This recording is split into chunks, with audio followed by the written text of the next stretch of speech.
जय श्री राम दोस्तों, वॉक पे चर्चा में स्वागत।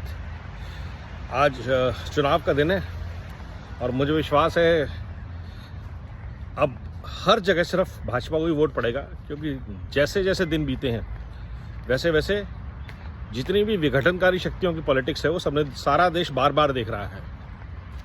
चाहे वो महाराष्ट्र की पॉलिटिक्स हो, चाहे वो बिहार की पॉलिटिक्स हो, चाहे वो यूपी की पॉलिटिक्स हो, दिल्ली की पॉलिटिक्स हो, तो INDI alliance stands exposed, so vote for Modi ji. More than that what is happening is देश में एक बहुत अच्छे लेवल पे जागरूकता आई है। देश का हर आदमी देख रहा है कि ये जो नेता हैं ये अपने परिवार के लिए खड़े हो सकते हैं और किसी अपनी पार्टी के लोगों तक के लिए खड़े नहीं होते। सोचिए, जो लोग अपनी परिवार के अलावा किसी के लिए खड़े नहीं होते, और एक तरह व्यक्ति है जो बोलता है भारत मेरा परिवार है, तो वोट आप किसको देंगे? इसलिए वोट फॉर मोदी जी। उसके अलावा अगर आप देखेंगे तो जिस तरह से करप्शन है, और करप्शन पे किसी नेता ने कोई आवाज़ नहीं करी है इंडिया अलायंस के। फारूक अब्दुल्ला करप्शन पे नहीं बोलते, क्यों? कि अब तो अरविंद केजरीवाल ने भी करप्शन पे बोलना बंद कर दिया है। अब वो झूठे बातें बताते हैं कि मैंने दिल्ली में मोहल्ला क्लिनिक बनाए, दिल्ली में मैंने स्कूल बनाए। आपने स्कूल्स का रेनोवेशन किया, एक टीचर नहीं बढ़ाया। जहाँ एक स्कूल की कैपेसिटी 2000 बच्चों की थी, आपने 10-10 हज़ार बच्चे भर दिए। कहने को सब बच्चे सरकारी स्कूल में आ गए, शिक्षा व्यवस्था बेढाल हो गई। ये आपने किया। शराब की नीति आपने बताते नहीं आप लोगों को कि शराब में आपने कैसे घपला किया, और वही घपला पंजाब में भी किया।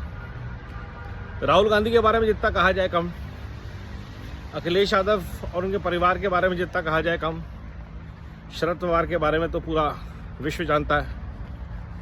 अगर सोनिया गांधी जी को करप्शन के मामले में किसी ने टक्कर दी है तो शरद पवार ने दी है। भ्रष्टाचार पे इसलिए कोई नेता बात नहीं करता, परिवारवाद पे लोग बात नहीं करते। ऐसा क्या रीज़न है कि आदित्य ठाकरे जो है वो राज ठाकरे से ज़्यादा क्वालिफाइड है, ये एकनाथ शिंदे से ज़्यादा उसने पॉलिटिक्स देखी है, just because his name is Thackeray. और ऐसा व्यक्ति जो अपने बाप की लेगेसी के खिलाफ चला गया, ऐसे व्यक्ति को कभी मुंबई वोट करेगा? कभी नहीं करेगा। Not that every Mumbaikar loves Bal Thackeray, but everybody admires his strength of character and his capability to stand for what is right. बहुत रिस्पेक्ट थी उस इंसान की, और उस इंसान का नाम मिट्टी में मिलाने वाले व्यक्ति को, कांग्रेस से हाथ मिलाने व्यक्ति को, मतलब कांग्रेस से हाथ मिला लिया। राहुल गांधी और सोनिया के पैर छू रहा उद्धव ठाकरे। कैसे मुंबई का कोई भी व्यक्ति उसको वोट कर सकता है? कैसे कोई भी शिव सैनिक उसको वोट कर सकता है? On top of that Congress, Uddhav और शरद पवार, मतलब कोई भी कहीं से भी निकल के आ जाए और साबित कर दे कि ये लोग भ्रष्ट नहीं हैं, क्योंकि इनके ऊपर तो होना ही है जबरदस्त। इस बार बीएमसी भी जाएगा, बट फिलहाल आज जब वोटिंग होगी तो आप सबसे अनुरोध है, हमेशा ध्यान रखिएगा कोर मुद्दा जो है वो परिवार और भ्रष्टाचार है। उसके अलावा कोई मुद्दा मायने नहीं रखता, सब बेकार की बातें हैं। और एक ही काम है, vote for BJP, vote for कमल का निशान, वोट फॉर मोदी जी।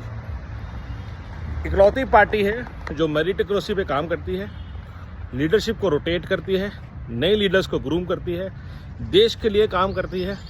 10 साल का इम्पेकेबल रिकॉर्ड है, ना सिर्फ प्राइम मिनिस्टर का, एक मिनिस्टर का।